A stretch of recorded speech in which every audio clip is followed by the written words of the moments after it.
ജാനകിയുടെയും അഭിയുടെയും വീട് ഇന്നത്തെ എപ്പിസോഡിന്റെ റിവ്യൂവിലേക്ക് എല്ലാ പ്രിയപ്പെട്ടവർക്കും സ്വാഗതം. എപ്പിസോഡിന്റെ തുടക്കത്തിൽ കാണുന്നത് നളിനി പ്രഭാവതിയോട് സംസാരിക്കുന്നതാണ്. പ്രഭാവതിയമ്മ ആകെ കോലം കെട്ടുപോയല്ലോ. എനിക്കറിയാം മനോവിഷമം കൊണ്ടാണെന്ന്. എങ്ങനെ കഴിഞ്ഞു പോയൊരു വീടാണ്. ഒരു മരുമകൾ വന്നു കയറി തമ്മിലടിപ്പിച്ച് പിരിച്ചില്ലേ എല്ലാത്തിനെയും. അത് കേട്ടിട്ട് പ്രഭാവതി പറയുകയാണ്, വന്നു കയറിയ മരുമക്കളെ എന്തിനാണ് നളിനി പഴി പറയുന്നത്? അവർക്ക് വളം വെച്ച് കൊടുത്തിട്ടല്ലേ? തലയ്ക്ക് മുകളിൽ വളരുന്നതേ വളർത്തിവിട്ടതിൻ്റെ ഫലമാണ്. അമ്മ ഇപ്പോൾ അനുഭവിക്കുന്നതും അതുതന്നെയാണ്. അപ്പോൾ നളിനി, അവർക്ക് ഈ ഗതി വരാതിരുന്നാലേ അത്ഭുതമുള്ളൂ. അത്രയ്ക്ക് അവരാടിത്തിമിർത്തതല്ലേ?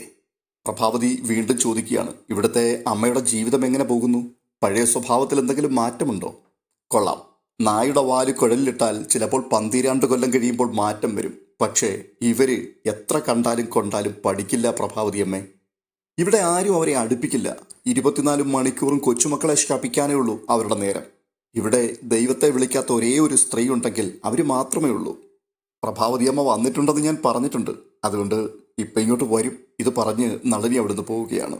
നളിനി അവിടുന്ന് നടന്നകലുമ്പോൾ പ്രഭാവതി പറയുകയാണ്, എൻ്റെ കൂടെ വരാൻ വേണ്ടി ചാടി പുറപ്പെടാതിരുന്നാൽ മതിയായിരുന്നു. തുടർന്ന് സുമംഗല പ്രഭാവതിയുടെ അരികിലേക്ക് ചെല്ലുന്നുണ്ട്. പ്രഭാവതിയെ കണ്ട മാത്രയിൽ കയ്യിൽ കയറി പിടിച്ച് സുമംഗല അങ്ങ് പൊട്ടിക്കരയുകയാണ്. എന്നിട്ട് പറയുകയാണ്, എനിക്കിങ്ങനെ ഒരു വിധി അറിഞ്ഞു വെച്ചുകൊണ്ട് നീ തന്നല്ലോ പ്രഭാവതി. നിന്നെ ഞാനൊരു മരുമകളായിട്ടാണോ പ്രഭാവതി കണ്ടത്? മകളായിട്ടല്ലേ? എൻ്റെ മകനെ സ്നേഹിച്ചതിനേക്കാൾ അധികം ഞാൻ നിന്നെ സ്നേഹിച്ചില്ലേ? എന്നിട്ടും നീ എന്നെ ഉപേക്ഷിച്ച് കളഞ്ഞല്ലോ. ഇതിനേക്കാൾ ഭേദം ഭക്ഷണത്തിൽ കുറച്ച് വിഷം തന്ന് നീ എന്നെ അങ്ങ് കൊന്നു കളഞ്ഞാൽ പോരായിരുന്നോ? ഈ വിധി ആർക്കും കൊടുക്കല്ലേ ദൈവമേ. അപ്പോൾ പ്രഭാവതി, എനിക്ക് എന്ത് ചെയ്യാൻ കഴിയുമമ്മേ? ഞാൻ പറഞ്ഞാൽ അമ്മ വിശ്വസിക്കില്ല. ഞാനിപ്പോൾ കിടക്കുന്നത് വീട്ടിലാണെങ്കിലും ഇതിനേക്കാൾ പരിതാപകരമാണ് എൻ്റെ അവസ്ഥ. ഞാൻ അമ്മയെ തെറ്റിദ്ധരിപ്പിക്കുവാൻ വേണ്ടി പറയുന്നതല്ല. ഇത് കേട്ടിട്ട് വീണ്ടും സുമംഗല പറയുകയാണ്, നിനക്ക് സ്വന്തം വീട്ടിൽ കിടക്കാനുള്ള ഭാഗ്യമുണ്ടല്ലോടി. ഞാൻ കിടക്കുന്ന ചായ്പ് നീ ഒന്ന് വന്ന് കണ്ടിട്ട് പറ. അധികകാലമൊന്നും എനിക്കിനി ആയുസ്സുണ്ടാവില്ല. ഞാൻ അവിടെ കിടന്ന് ചത്തുപോകും. ഞാൻ ചത്തു കഴിഞ്ഞാൽ എൻ്റെ ശവം അളകാപുരിയിലേക്ക് കൊണ്ടുപോയേക്കരുത്. വല്ല ശ്മശാനത്തിലോ കൊണ്ടുപോയി കത്തിച്ചു കളഞ്ഞേക്കണമെന്ന് നീ നിന്റെ ആൺമക്കളോട് പറയണം. അമ്മ ഇങ്ങനെയൊന്നും പറയരുത്. എനിക്കിതൊന്നും സഹിക്കാൻ പറ്റില്ല. എടി, എങ്ങനെ ജീവിച്ചവളാണ് ഞാൻ. മനുഷ്യജന്മം എടുത്താൽ നല്ല കാലവും ചീത്തക്കാലവും ഉണ്ടാവും. പക്ഷേ ഇതുപോലൊരു കഷ്ടകാലം അതാർക്കും ഉണ്ടാവില്ല. എല്ലാവരും കഴിച്ചു കഴിയുമ്പോൾ ബാക്കി വരുന്ന എച്ചിൽ ആ ദുഷ്ടത്തെ എനിക്ക് തിന്നാൻ തരും. നിലത്ത് ഒരു പുൽപ്പായ വിരിച്ചിട്ടാണ് ഞാനിവിടെ കിടക്കുന്നത്. പുതയ്ക്കാനാണെങ്കിൽ ഒരു പുതപ്പില്ല. കൊതുകു കുത്താത്ത ഒരു ഇഞ്ച് സ്ഥലം എൻ്റെ ശരീരത്തിൽ എവിടെയുമില്ല. അമ്മയ്ക്ക് ഇൻസുലിൻ കിട്ടുന്നില്ലേ? നീ എന്നെ കണ്ടിട്ട് പരിഹസിക്കാൻ വന്നതാന്നോടി? അയ്യോ, അങ്ങനെയൊന്നും അല്ലല്ലോ തമ്പിയും മോളും പറഞ്ഞത്. അമ്മയ്ക്കിവിടെ എല്ലാ സൗകര്യങ്ങളും കിട്ടുന്നുണ്ടെന്നാണ്. എന്നെ പോലെ അല്ല ഇവിടെ മറ്റുള്ളവർ. അവരുടെ ആരുടെയും മക്കൾ ഇവിടെ വരുന്നില്ലെന്ന് മാത്രമേ ഉള്ളൂ. പക്ഷെ എന്ത് സുഖിച്ചാണ് എല്ലാവരും ഇവിടെ കഴിയുന്നത്. അവരുടെയൊക്കെ മക്കള് മാസം തോറും നല്ല തുകയാണ് കൊടുക്കുന്നത്. തമ്പിയാണെങ്കിൽ 5 പൈസ ഇതുവരെ കൊടുത്തിട്ടില്ല. അനുഭവിക്കുകയാണ് പ്രഭാവതി ഞാനിവിടെ കിടന്ന്. കുടുംബസ്നേഹിയായി പോയി എന്നുള്ളൊരൊറ്റ തെറ്റ് മാത്രമേ ഞാൻ ചെയ്തിട്ടുള്ളൂ. നിനക്കറിയുവോ, ഞാൻ ഒരു തരി മധുരം കഴിച്ചിട്ട് കാലം എത്രയായെന്ന്? അനുഭവിക്കണമെന്ന് തലയിൽ എഴുതിയാൽ അത് തൂത്താലും തുടച്ചാലും ഒന്നും പോവില്ല. അപ്പോൾ പ്രഭാവതി പറയുകയാണ്, അമ്മയ്ക്ക് വേണ്ടി എനിക്കൊന്നും ചെയ്യാൻ കഴിയില്ല. അമ്മ എന്നോട് ക്ഷമിക്കണം. അത് കേട്ടുകൊണ്ട് സുമംഗലാമ്മ പറയുകയാണ്, നീ എന്നെ ഇവിടെ ഉപേക്ഷിച്ചിട്ട് പോകല്ലേ പ്രഭാവതി. എന്നെയും കൂടെ നീ കൊണ്ടുപോണേ. നീ പറയുന്നതെല്ലാം ഞാൻ അനുസരിച്ച് അവിടെ ജീവിച്ചോളാം. മുറി വിട്ട് ഞാൻ പുറത്തേക്ക് ഇറങ്ങത്തേയില്ല. അമ്മേ, ഞാൻ പറഞ്ഞതൊന്നും അമ്മയ്ക്ക് വിശ്വാസമായില്ല അല്ലേ? ഞാനാണ് അളകാപുരിയിലെ ഇപ്പോഴത്തെ അടുക്കളക്കാരി. മുഴുവൻ വീട്ടുപണികളും ചെയ്യുന്നത് ഞാൻ തന്നെയാണ്. എപ്പോൾ അവിടുന്ന് ഇറങ്ങേണ്ടി വരുമെന്ന് അറിയാതെയാണ് ഓരോ ദിവസങ്ങളും ഞാൻ തള്ളി നീക്കിക്കൊണ്ടിരിക്കുന്നത്. അങ്ങനെയുള്ളിടത്തേക്ക് ഞാൻ എങ്ങനെ അമ്മയെ കൊണ്ടുപോകും? എനിക്കതിന് കഴിയില്ല എന്നുള്ള കാര്യം അമ്മ മനസ്സിലാക്കണം. എടി, ഞാൻ മരിച്ചോ ജീവിച്ചിരിപ്പുണ്ടോ എന്ന് അന്വേഷിക്കാൻ വേണ്ടി വന്നതാണോ നീ? പ്രഭാവതി, എന്നെ ഇവിടെ നിർത്തിയിട്ട് പോകാമെന്ന് നീ കരുതണ്ട. വീട്ടിൽ നിന്ന് ആരെങ്കിലും ഇവിടെ വന്നാൽ എന്നെ അവരുടെ കൂട്ടത്തിൽ പറഞ്ഞു വിടാനാണ് ഇവിടെയുള്ളവരുടെ തീരുമാനം. അതുകൊണ്ട് ഞാൻ നിന്റെ കൂട്ടത്തിൽ വരും. അപ്പോൾ പ്രഭാവതി, അമ്മ എൻ്റെ കൂടെ വരാനാണ് തീരുമാനമെങ്കിൽ ഞാൻ പോകുന്നില്ല. ഞാനും ഇവിടെ തന്നെ നിന്നോളാം. ഞാൻ വെറുതെ പറഞ്ഞതല്ലമ്മേ. ഞാൻ ചെയ്തു പോയ തെറ്റുകളെ ഓർത്ത് ഓരോ ദിവസവും ഞാനിപ്പോൾ നീറി നീറി ജീവിക്കുകയാണ്. അമ്മ എങ്ങനെയാണ് ഇവിടെ ജീവിക്കുന്നത് എന്ന് എൻ്റെ മക്കൾ ആരും അന്വേഷിക്കാറില്ല. ഞാൻ പണിയെടുക്കുന്നത് കണ്ടിട്ട് അവർക്കാർക്കും ഒരു വേദനയുമില്ല. അമ്മ മേലനങ്ങി എന്തെങ്കിലും പണി ചെയ്യട്ടെ എന്നുള്ള ഭാവമാണ് ഓരോരുത്തർക്കും. ജാനകി വീട്ടിലുണ്ടായിരുന്നുവെങ്കിൽ എനിക്ക് ഈ ഗതി വരില്ലായിരുന്നു. അമ്മ ഇവിടെ സമാധാനമായി കഴിയാൻ നോക്ക്. അമ്മ ഇവിടെ സമാധാനമായിട്ട് ജീവിക്കാൻ നോക്ക്. വീടെന്നുള്ള ചിന്ത മനസ്സിൽ നിന്ന് ഉപേക്ഷിക്കും. തനിച്ചായി പോയി എന്നുള്ള ചിന്ത അമ്മയുടെ മനസ്സിലുണ്ടെങ്കിൽ അധികം വൈകാതെ ഞാനും ഇങ്ങോട്ട് തന്നെ വരും. അമ്മ എനിക്കൊന്ന് കാണണമെന്ന് തോന്നി, അതിനുവേണ്ടി വന്നതാണ്. പക്ഷേ ഇപ്പോൾ എന്നെ തിരികെ പോകാൻ അമ്മ അനുവദിക്കണം.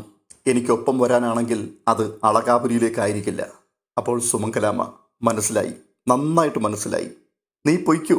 പക്ഷേ ഈ പ്രായത്തിൽ എന്നെ തള്ളിക്കളഞ്ഞവരാരും ഗുണം പിടിക്കില്ല. നശിച്ചു പോകത്തേ ഉള്ളൂ. നിന്റെ മക്കളാരും എന്നെ ഇവിടെ കാണാൻ വേണ്ടി വരണ്ട. എനിക്കാരുമില്ല. ഇത് പറഞ്ഞ് പൊട്ടിക്കരഞ്ഞുകൊണ്ട് സുമംഗലാമ്മ മടങ്ങിപ്പോവുകയാണ്. തുടർന്ന് കാണുന്നത് അളകാപുരിയിൽ ഇരുന്നു കൊണ്ട് പൊന്നു എന്തോ വരച്ചുകൊണ്ടിരിക്കുകയാണ്. ഈ സമയത്ത് അപർണ എവിടേക്ക് ഇറങ്ങി വരുന്നുണ്ട്. അപർണ, പൊന്നു പഠിക്കുകയാണോ അതോ ചിത്രം വരയ്ക്കുകയാണോ എന്ന് പറഞ്ഞ് ഒപ്പം പോയിരുന്നിട്ട് പൊന്നു എഴുതിക്കൊണ്ടിരുന്ന ആ ബുക്ക് അങ്ങ് എടുക്കുകയാണ്. പെട്ടെന്ന് പൊന്നു പറയുന്നുണ്ട്, അതിന് താ ചെറിയമ്മേ. ഹ, പൊന്നു ചെറിയമ്മ ഇതൊന്ന് നോക്കട്ടെ. പൊന്നുവിൻ്റെ ബുക്ക് ചെറിയമ്മ കീറിക്കളയും. അതിന് താ ചെറിയമ്മേ. ആ, അതെന്താ പൊന്നു അങ്ങനെ പറയുന്നത്? പൊന്നുവിൻ്റെ ബുക്ക് കീറിക്കളയാൻ അത്രയ്ക്ക് ദുഷ്ടയാണോ ചെറിയമ്മ? ചെറിയമ്മയൊന്ന് നോക്കട്ടെ കേട്ടോ എന്ന് പറഞ്ഞ് ആ ബുക്ക് വാങ്ങി നോക്കുകയാണ്. അപ്പോൾ പൊന്നു വരച്ച പടമാണ് അതിൽ കാണുന്നത്. അത് ഒരു സ്ത്രീ രൂപമായിരുന്നു. ആ ചിത്രം കണ്ടുകൊണ്ട് അപർണ പറയുകയാണ്, ആഹാ, പൊന്നു ഭയങ്കര മിടുക്കിയാണ്. കൊച്ചു പ്രായത്തിൽ ഇത്രയും നന്നായിട്ട് പൊന്നുവിന് വരയ്ക്കാൻ കഴിയുമെങ്കിൽ വളർന്നു വരുമ്പോൾ പൊന്നു ഭയങ്കര ചിത്രകാരിയായി മാറും. ആ, അല്ല പൊന്നു, ഇതാരുടെ ചിത്രമാണ്? പൊന്നു വെറുതെ വരച്ചതല്ലെന്ന് ചെറിയമ്മയ്ക്കറിയാം. ആരുടെയോ ചിത്രം മനസ്സിൽ കണ്ടുകൊണ്ടാണ് പൊന്നു ഇത് വരച്ചിരിക്കുന്നത്. ഇവിടെ എല്ലാവരും പറയും പൊന്നു നല്ല കുട്ടിയാണ്, പൊന്നു കള്ളം പറയില്ല എന്നൊക്കെ. അതുകൊണ്ട് ചെറിയമ്മയോട് പൊന്നു പറ, ഇതാരുടെ ചിത്രമാ? ഇതൊക്കെ കേട്ടിട്ട് അപർണയുടെ മുഖത്തേക്കും ആ ചിത്രത്തിലേക്കും മാറി മാറി നോക്കുന്ന പൊന്നുവിൻ്റെ മുഖത്തേക്ക് നോക്കിക്കൊണ്ട് അപർണ പറയുകയാണ്, ചെറിയമ്മ പറയട്ടെ, ഇതാരുടെ ചിത്രമാണെന്ന്? പൊന്നുവിൻ്റെ അമ്മമ്മയുടെ ചിത്രം അല്ലേ? പൊന്നു വരച്ചത് പൊന്നുവിൻ്റെ അമ്മമ്മയുടെ ചിത്രമല്ലേ? പൊന്നു മിണ്ടാതെ നോക്കിയിരിക്കുന്നത് കണ്ടുകൊണ്ട് വീണ്ടും അപർണ ചോദിക്കുക, ശരിയല്ലേ പൊന്നു, പറ. അതെ, ജാനകി അമ്മയുടെ കൂടെയാണെന്ന് നിന്റെ അമൽ ചെറിയച്ഛൻ പറഞ്ഞല്ലോ. എല്ലാവർക്കും അറിയാം ജാനകി എവിടെയുണ്ടെന്ന്. എനിക്ക് മനസ്സിലാകാത്തത് ജാനകി അമ്മയെ കണ്ടെത്തിയിട്ട് ഇങ്ങോട്ട് കൊണ്ടുവരാത്തത് എന്താണെന്നാണ്. ജാനകിയുടെ അമ്മയെ കാണാൻ ഇവിടെ എല്ലാവർക്കും ആഗ്രഹമില്ലേ? അമ്മയെ കഷ്ടപ്പെട്ട് കണ്ടെത്തിയിട്ട് വീട്ടിലേക്കല്ലേ പൊന്നു കൊണ്ടുവരേണ്ടത്? മറ്റൊരു വീട്ടില് അമ്മയെ താമസിപ്പിക്കുന്നത് എന്തിനാ? അതെന്തൊരു കഷ്ടമാണ് അല്ലേ പൊന്നു? ഇത് കേട്ടുകൊണ്ട് ഈ സമയത്ത് അബി അവിടേക്ക് വരുന്നുണ്ട്. വാതിൽക്കൽ തന്നെ അല്പനിമിഷം നിന്ന അബി മനസ്സിൽ പറയുകയാണ്, പൊന്നുവിനെ കൊണ്ട് അവളെല്ലാം പറയിച്ചോ? അപ്പോൾ വീണ്ടും പൊന്നുവിനോട് അപർണ ചോദിക്കുകയാണ്, എന്താ പൊന്നു ഒന്നും മിണ്ടാത്തത്? പൊന്നുവും ഇടയ്ക്കിടയ്ക്കൊക്കെ പോയി അമ്മമ്മയെ കാണുന്നതല്ലേ. പൊന്നു വിളിച്ചാൽ അമ്മമ്മ വരില്ലേ? എനിക്കറിയാം പൊന്നു അമ്മയെ വിളിച്ചിട്ടുണ്ടെന്ന്. അപ്പോൾ അമ്മമ്മ എന്താണ് പൊന്നുവിനോട് പറഞ്ഞത്? ഹാ, ചെറിയമ്മയോട് പറ. അപ്പോൾ പൊന്നു പതിയെ വിക്കി വിക്കി പറയുകയാണ്, അമ്മമ്മയ്ക്ക്. ഇത് കേട്ടുകൊണ്ട് അബി പെട്ടെന്ന് അവിടേക്ക് നടന്നു വന്നിട്ട് പറയുകയാണ്, അമ്മമ്മ വരണമെങ്കിൽ ഹെലികോപ്റ്റർ വേണമെന്ന് പറഞ്ഞു കൊടുക്കു പൊന്നു. അപർണേ, നീ ഉദ്ദേശിക്കുന്നത് പോലൊരാളല്ല പൊന്നുവിൻ്റെ അമ്മമ്മ. അവരൊരു കോടീശ്വരിയാണ്. ലോകം മുഴുവൻ പടർന്ന് പന്തലിച്ച് കിടക്കുന്ന ഒരു കോർപ്പറേറ്റ് കമ്പനിയെ ചൂണ്ടുവിരൽ കൊണ്ട് കൺട്രോൾ ചെയ്യുന്ന ഒരു അയൺ ലേഡിയാണ് ഇവളുടെ അമ്മമ്മ. ഇവിടെ ഒരു ഹെലിപ്പാഡ് പണിയാതെ ജാനകിയുടെ അമ്മ ലാൻഡ് ചെയ്യില്ല. അതും പോരാഞ്ഞ് അംഗരക്ഷകർക്ക് താമസിക്കുവാൻ ഒരു വീടും ഒരുക്കണം. നമ്മൾ ആരെങ്കിലും വിചാരിച്ചാൽ നടക്കുന്ന കാര്യമാണോ ഇതൊക്കെ? അതുകൊണ്ട് ഇങ്ങനെ ഇടയ്ക്കിടയ്ക്ക് പോയി മുഖം കണ്ടു തിരികെ വരാം. വേണമെങ്കിൽ അവിടെ നിൽക്കാം. ഇത് കേട്ടിട്ട് അപർണ പറയുകയാണ്, പരിഹസിച്ച് സുഖം കാണണ്ട. ഈ കള്ളക്കളി ഞാൻ പൊളിച്ചില്ലെങ്കിൽ എൻ്റെ പേര് അപർണ എന്നല്ല. ഓഹോ, അതെ, ഒരു കുഞ്ഞിനോട് സ്നേഹം കാണിച്ചുകൊണ്ടാവരുത്. അവളുടെ മനസ്സിലുള്ളത് ചുരണ്ടിയെടുത്തുകൊണ്ടാവരുത്.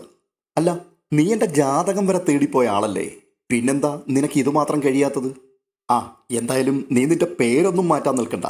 തമ്പിയുടെ മോളായിട്ട് തന്നെ നീ ജാനകിയുടെ മുൻപിൽ എന്നും നിൽക്കണം. എങ്കിൽ മാത്രമേ ഞാൻ ആഗ്രഹിച്ച ആ സന്തോഷം അതെനിക്ക് അനുഭവിക്കാൻ കഴിയൂ. അതെ, തമ്പിയുടെ മോള് തന്നെയാണ് ഞാൻ. നല്ല തന്തയ്ക്ക് പിറന്നതിൻ്റെ അഭിമാനവും എനിക്കുണ്ട്. എവിടെ നിന്നോ കുളിപ്പിച്ചെടുത്ത അമ്മയുമായിട്ട് അവൾ വരട്ടെ. ഏത് സ്ത്രീക്കും ആരുടെയും അമ്മയാകാൻ പറ്റും. അതിന് പ്രസവിക്കണമെന്നൊന്നുമില്ല. പക്ഷേ ഒരു പുരുഷനും സ്വന്തം കുഞ്ഞിൻ്റെ അല്ലാതെ മറ്റാരുടെയും അച്ഛനാവാൻ പറ്റില്ല. നിങ്ങളിങ്ങനെ നിവർന്നു നിൽക്കുന്നതേ സ്വന്തം അച്ഛനെന്ന് പറയാൻ ഒരാളുണ്ടായിരുന്നത് കൊണ്ടാണ്. പക്ഷേ അമ്മയെന്ന് പറഞ്ഞ ആരെയെങ്കിലും ഒരു സ്ത്രീയെ മുൻപിൽ കൊണ്ടു നിർത്താൻ പറ്റില്ലെന്ന് സ്വന്തം ഭാര്യയോടൊന്ന് പറഞ്ഞേക്ക്. അച്ഛനാരെന്ന് കൂടി പറയണം. അപർണ ചോദിക്കാണ്ടിരിക്കുന്നത് ആ ഒരു ചോദ്യമാണ്. അവിടെ അടിപതറി നിൽക്കരുത്. അതിനുള്ള ധൈര്യമുണ്ടെങ്കിൽ കൊണ്ടുവാ അവളുടെ അമ്മയെ. എന്താ ഈ വെല്ലുവിളി ഏറ്റെടുക്കുന്നോ? അപ്പോൾ അബി, ഒരനിയത്തിയായി കണ്ടിട്ട് നിന്നെ സ്നേഹിക്കുവാനും വെറുക്കുവാനും എനിക്ക് കഴിയുന്നില്ലല്ലോ. ആ ഒരൊറ്റ ദുഃഖം മാത്രമേ എനിക്കുള്ളൂ.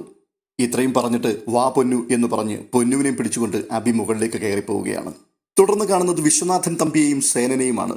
തമ്പി പറയുകയാണ്, അവൻ പോയത് തന്നെയാ. അങ്ങനെ അബിയുടെ ആ തന്ത്രവും പൊളിഞ്ഞു. അപ്പോൾ സേനൻ, തമ്പി അങ്ങനെ ആശ്വസിക്കുകയൊന്നും വേണ്ട.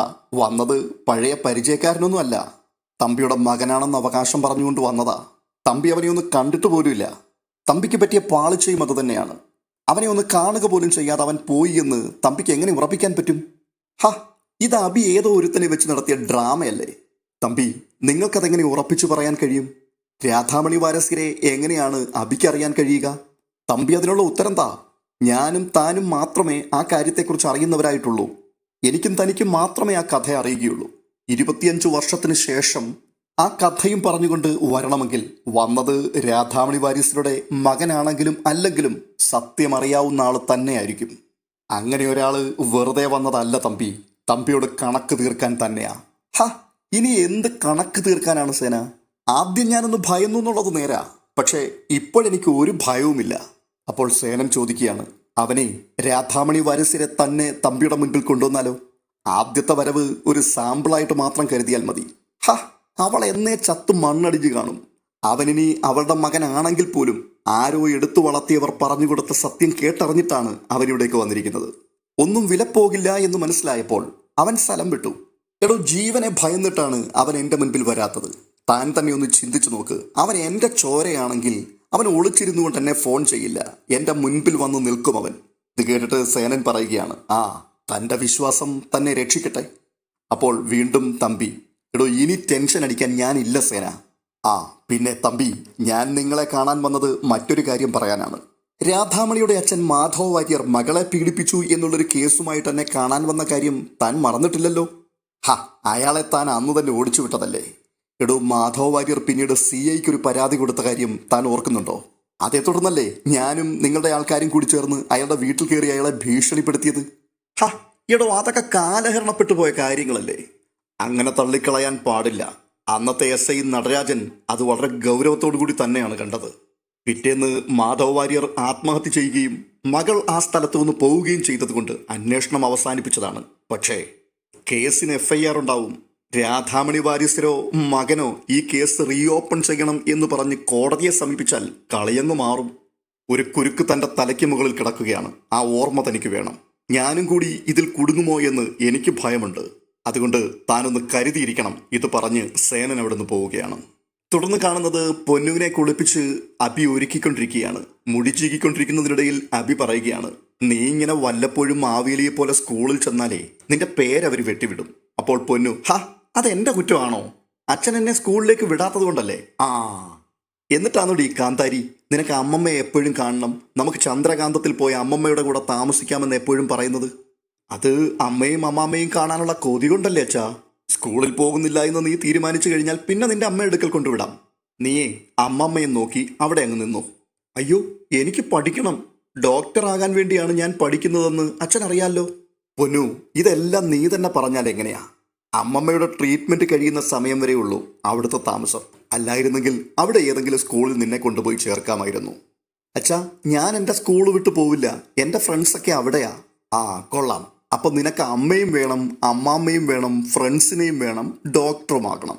ഇത് പറഞ്ഞുകൊണ്ടിരിക്കുന്ന സമയത്ത് അമൽ അവരുടെ നടുവിലേക്ക് ചെല്ലുകയാണ്. അബി പൊന്നുവിന്റെ മുടി ചീകി കെട്ടുന്ന കാഴ്ച കണ്ടുകൊണ്ട് അമൽ ചോദിക്കുകയാണ്, ആഹാ, കൊള്ളാവല്ലോ പൊന്നു. അച്ഛനെ കൊണ്ട് തന്നെ വേണോ ഇതൊക്കെ ചെയ്യിക്കാൻ? നിനക്കങ്ങ് തന്നെത്താൻ ഒരുങ്ങിയാൽ പോരെ പൊന്നു? ഹാ, അമ്മയേക്കാൾ നന്നായിട്ട് അച്ഛൻ ഒരുക്കും. ആ, അത് കണ്ടപ്പോഴേ മനസ്സിലായി. ദേ, നിന്റെ കണ്ണിന്റെ വാലിച്ചിരി കൂടിയിട്ടുണ്ടല്ലോ. ഉടനെ അബി, ആഹാ, എന്തേ നോക്കട്ടെ. തുടർന്ന് പൊന്നുവിന്റെ മുഖം തിരിച്ചു നോക്കിയതിനു ശേഷം, ആഹാ, ശരിയാണല്ലോ. ആ, മോള് പോയിട്ടെ ബാഗ് എടുത്തിട്ട് വാ എന്ന് പറഞ്ഞ് പൊന്നുവിനെ പറഞ്ഞു വിടുകയാണ്. തുടർന്ന് അബി അമലിനോട് ചോദിക്കുകയാണ്, നീ ഇന്ന് ഓഫീസിൽ പോകുന്നില്ലേ? അതെ, 11 മണിക്ക് ഒരു മീറ്റിംഗ് ഉണ്ട് ഏട്ടാ, അത് കഴിഞ്ഞേ ഞാൻ പോകുന്നുള്ളൂ. ആ, പിന്നെ ഏട്ടാ, ജാനകിയെടത്തി അമ്മയെ കണ്ടെത്തിയെങ്കിലും എനിക്കിതുവരെ അവിടെ പോയിന്ന് കാണാൻ പറ്റിയില്ല. എടാ, ഇപ്പം കണ്ടിട്ട് കാര്യമൊന്നുമില്ല. സ്വന്തം മകളെ പോലും അവർക്ക് തിരിച്ചറിയാൻ കഴിയുന്നില്ല. കൺമുമ്പിലൂടെ ആര് പോയാലും അവരൊന്നും അറിയുന്നില്ല. പിന്നെ പ്രതിമ പോലിരിക്കുന്ന ഒരു രൂപം കാണാം. എന്നാലും അബിയേട്ട, ജാനകിയെടത്തി എന്താ വിചാരിക്കുക? ഞാനൊന്ന് തിരിഞ്ഞു നോക്കിയില്ല എന്ന് ചിന്തിക്കില്ലേ? എടാ, ആരും അവിടേക്ക് വരരുത് എന്നാണ് അവളുടെ പ്രാർത്ഥന. അവളുടെ അമ്മയെ അങ്ങനെ ഒരു നിലയിൽ ആരും കാണാൻ ജാനകി ആഗ്രഹിക്കുന്നില്ല. അല്ല ഏട്ടാ, ട്രീറ്റ്മെന്റ് കൊണ്ട് ഫലമുണ്ടാകുമെന്ന് ഏട്ടന് തോന്നുന്നുണ്ടോ? എടാ, അതിനല്ലേ ജാനകി ഈ ത്യാഗമൊക്കെ സഹിക്കുന്നത്. അമ്മയ്ക്ക് മകളെ തിരിച്ചറിയുവാൻ കഴിയുന്നൊരു സമയം വരട്ടെ. അതുവരെ നീ ഒന്ന് ക്ഷമിക്ക്. അമ്മേ, ഇതാണ് എൻ്റെ അനിയൻ അമൽ എന്ന് ചൂണ്ടിക്കാട്ടിക്കൊണ്ട് ജാനകി അമ്മയെ നിന്നെ പരിചയപ്പെടുത്തുമ്പോൾ അമ്മ നിന്നെ മോനേന്നൊന്ന് വിളിക്കണ്ടേ? അത് നീ ആഗ്രഹിക്കുന്നില്ലേ? ആ ഏട്ടാ, ഞാൻ അതിനു വേണ്ടി കാത്തിരിക്കാം. ഇത്രയും പറഞ്ഞിട്ട് അമൽ അബിയുടെ മുൻപിൽ നിന്ന് തിരികെ പോവുകയാണ്. തുടർന്ന് കാണുന്നത് അമൽ താഴെ വന്നിരുന്നുകൊണ്ട് ലാപ്ടോപ്പിൽ എന്തോ പരിശോധിച്ചു കൊണ്ടിരിക്കുമ്പോൾ മെല്ലെ അപർണ അവിടേക്ക് വന്ന് തൻ്റെ അരികിലിരിക്കുകയാണ്. അപർണ തൻ്റെ അടുക്കൽ വന്ന് മിണ്ടാതിരിക്കുന്നത് കണ്ടുകൊണ്ട് അമൽ ഏറ് കണ്ടിട്ട് മെല്ലെ അപർണയെ നോക്കുന്നുണ്ട്. ഈ സമയത്ത് വളരെ പ്രസന്നമായ മുഖത്തോടുകൂടി അപർണ അമലിന്റെ മുഖത്തേക്ക് നോക്കി ചിരിക്കുകയാണ്. ഇതോടെ ഇന്നത്തെ എപ്പിസോഡ് അവസാനിക്കുന്നു. തുടർന്ന് തിങ്കളാഴ്ചത്തെ എപ്പിസോഡിന്റെ പ്രൊമോയാണ് കാണിക്കുന്നത്. ജാനകിയും അമ്മയും കൂടി ഹോസ്പിറ്റലിൽ ഇരിക്കുകയാണ്. ഈ സമയത്ത് അപർണ ചുമതലപ്പെടുത്തിയ ഡിറ്റക്റ്റീവ് പശുപതി ആ ഹോസ്പിറ്റലിലെത്തുകയും ജാനകിയും അമ്മയും ഒരുമിച്ചിരിക്കുന്നതിന്റെ ഫോട്ടോ എടുത്ത് അപർണയ്ക്ക് അയച്ചു കൊടുക്കുകയും ചെയ്യുന്നുണ്ട്. എന്നിട്ട് പറയുകയാണ്, ജാനകിയുടെ ടവർ ലൊക്കേറ്റ് ചെയ്തുകൊണ്ടാണ് ഞാൻ ഇരുവരെയും കണ്ടെത്തിയത്. തുടർന്ന് ജാനകി ഇല്ലാതിരിക്കുന്ന സമയത്ത് ജാനകിയുടെ അമ്മയുടെ അരികിലേക്ക് പശുപതി എത്തിയിട്ട് ചോദിക്കുകയാണ്, ദേ, ഇങ്ങനെ ഒരാളിനെ അമ്മ കണ്ടിട്ടുണ്ടോ? ജാനകി എന്നാണ് പേര്. ഇത് പറഞ്ഞിട്ട് ഒരു ഫോട്ടോയും അവരെ കാണിക്കുന്നുണ്ട്. ഈ സമയത്ത് തൊട്ടു പിന്നിൽ നിന്നുകൊണ്ട് ജാനകി ഈ കാഴ്ച കാണുകയാണ്. പിന്നീട് കാണുന്നത് നിരഞ്ജന അപർണയുമായി സംസാരിക്കുന്ന കാഴ്ചയാണ്. നിരഞ്ജന പറയുകയാണ്, ജാനകിയടുത്ത് എവിടെയുണ്ട് എന്ന് എന്നോട് പറഞ്ഞു, പക്ഷേ ജാനകിയടുത്ത് എവിടെയാണുള്ളതെന്ന് ആരോടും പറയരുത് എന്നും എന്നോട് പറഞ്ഞിട്ടുണ്ട്. വിശ്വസിച്ച് ഒരാൾ എന്നോട് പറയുന്നൊരു കാര്യം ഞാൻ മറ്റാരോടും പറയാറില്ല. അതിന് ജീവൻ കളയേണ്ടി വന്നാലും ഞാൻ പറയില്ല. ഉടനെ അപർണ പറയുകയാണ്, ജാനകി ഒരു വാടക വീട്ടിലാണ് താമസിക്കുന്നത്. കൂടെ അമ്മയെന്ന് പറയുന്ന ഒരു സ്ത്രീയുമുണ്ടത്രേ. തുടർന്ന് കാണുന്നത് നിരഞ്ജനയെ ജാനകി ഫോൺ ചെയ്യുന്നതാണ്. ജാനകി ചോദിക്കുകയാണ്, എന്താണ് അവൾ പറഞ്ഞത്? അതെ, 18 കിലോമീറ്റർ അകലെ ഒരു വാടക വീട്ടിലാണ് ജാനകിയടത്തി താമസിക്കുന്നത്, കൂടെ അമ്മയുമുണ്ടെന്ന്. ഇത്രയും കേട്ടപ്പോഴേക്കും ജാനകി ഒന്ന് ഞെട്ടുകയാണ്. ഈ വീഡിയോ നിങ്ങൾക്ക് ഇഷ്ടപ്പെട്ടിട്ടുണ്ടെങ്കിൽ ഒന്ന് ലൈക്ക് ചെയ്യുവാൻ മറക്കരുത്. കൂടാതെ ഇതുവരെയും നിങ്ങൾ ഈ ചാനൽ സബ്സ്ക്രൈബ് ചെയ്തിട്ടില്ല എങ്കിൽ ദയവായി സബ്സ്ക്രൈബ് ചെയ്യുവാനും മടിക്കരുത്. അടുത്ത വീഡിയോയിൽ വീണ്ടും കാണുമ്പോഴേക്കും ബൈ.